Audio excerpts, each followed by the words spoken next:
Hi there, good morning. It's Lisa Starr, the Grow Well educator with We Work Well, and we are here in our vendor series today with Adar Venyige. He is the Director of Sales for Dazzle Dry, which we all know and love.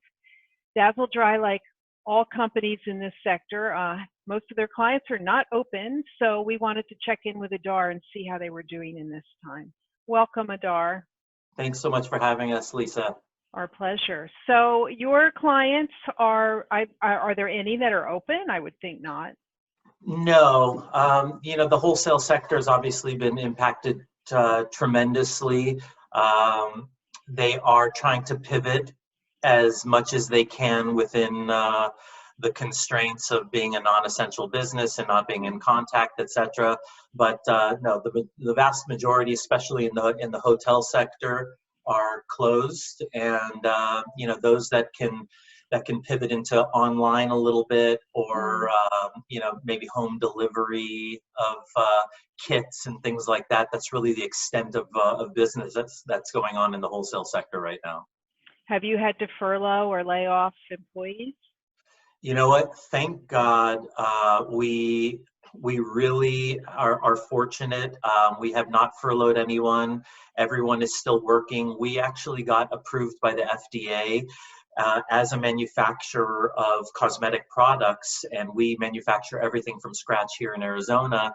We got approved by the FDA as an essential company, and we're actually making hand sanitizer for local hospitals, food banks, retirement facilities, supermarkets here in the Arizona area.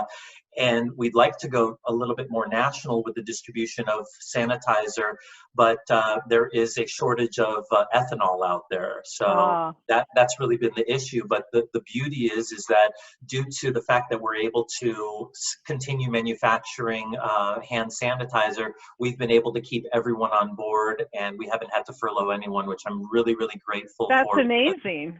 It's heartbreaking to see, so many people be out of work, and it's just scary times. So I'm really fortunate.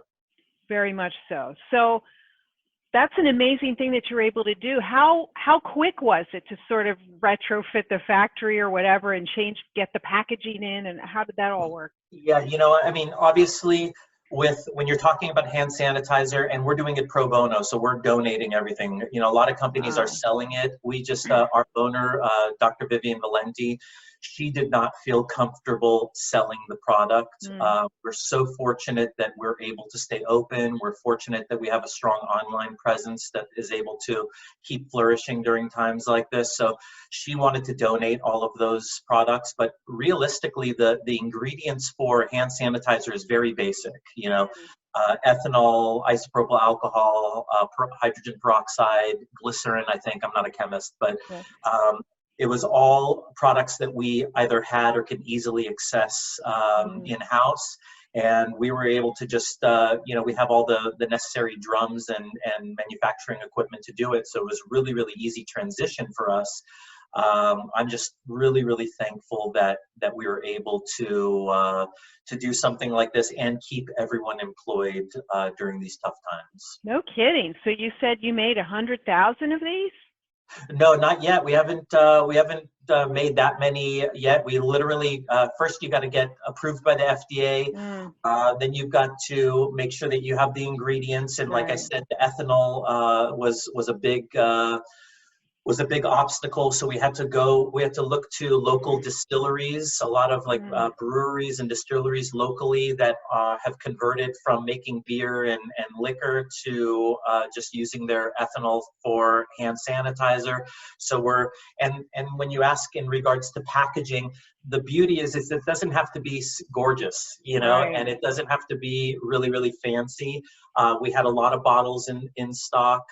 We've been able to work with other companies that are staying open as well, that have had overstock of bottles with the right dispensing equipment and things like that, slapping on a label. It's really more so to be in compliance with the FDA and getting it out there than it having to sit on the shelf of a Four Seasons or something like that. Right. Well, do you see this as something that you might consider putting in the distribution line when things reopen? Probably not. I mean, you know, we've always talked about having some sort of a hand sanitizer to sanitize hands prior to the nail service. So we may incorporate something, you know, in that regard. But really, this is not our niche, and we're concentrating on making so many other types of hand and foot care products that, you know, there are other companies that are better suited to mass produce hand sanitizer out there. We just looked at this as an opportunity to give back, an opportunity to use our expertise in our facility and keep everyone employed during this tough time, and, you know, provide hand sanitizer to the frontline workers, supermarkets, you know, hospitals, food banks, as I mentioned, retirement facilities, things like that. And I feel so blessed that we can do something to give back right now. Well, you're super fortunate, but you know, you were creative. So are you doing any other work with the staff that's there? Like, is there any behind the scenes work you've been able to do, you know, things you hadn't been able to get to before? Well, I'll tell you, you know, we are very fortunate that we are half wholesale and half retail, like direct to consumer. So we have a very strong online presence, direct to consumer. And as you can imagine, when wholesalers like spas and salons and nail bars are not capable of performing services for clients, they're doing a lot of at home. So our online sales have been really strong. So that's been really, we've been fortunate in that regard, but there's been a lot of opportunity to do some product development. So we have our chemists and our manufacturing technicians working on new formulations, whether it's new scrubs or soaks or callus sprays and things like that that we've had we've wanted to work on, but just have never had time. Right. So we're trying to be productive.